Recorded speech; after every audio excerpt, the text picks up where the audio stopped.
È arrivato il primo migrante degli 8 che saranno ospitati nella casetta gialla del centro Franco Chiarella di San Pierricanne a Chiavari. Gli altri 7 ragazzi, provenienti da una struttura di Recco, arriveranno invece nelle prossime ore per dare vita ad un progetto di accoglienza e integrazione coordinato dal villaggio del ragazzo. La realtà, fondata da Don Nando Negri, ha risposto alla chiamata della prefettura di Genova nell'ambito della convenzione stipulata nel 2016. Noi avevamo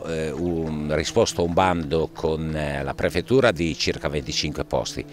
Poi i 7 posti di Castiglione sono passati nello SPRAR di Sestri, quindi non li abbiamo più direttamente nelle nostre disponibilità e quindi in realtà i posti si rimpiazzano, anche perché ci è stato chiesto e da ieri è presente già uno dei ragazzi di Velpiano che era inserito qui su Chiavari soprattutto in attività sportive e quindi era giusto che rimanesse sul territorio, e arriveranno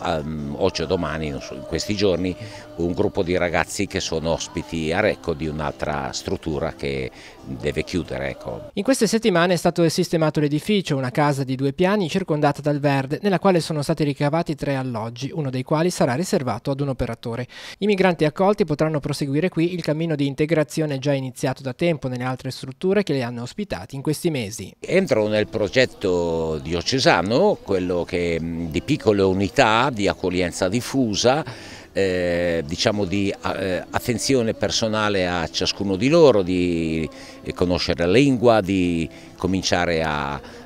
avere possibilità, appena i documenti glielo consentono, di entrare nel mondo del lavoro, di fare esperienze di tirocinio, diciamo di queste cose che sono importantissime proprio perché non è solo ospitalità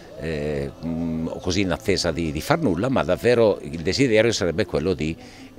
poter integrare pienamente delle persone con la loro dignità e con una possibilità di futuro vera e concreta.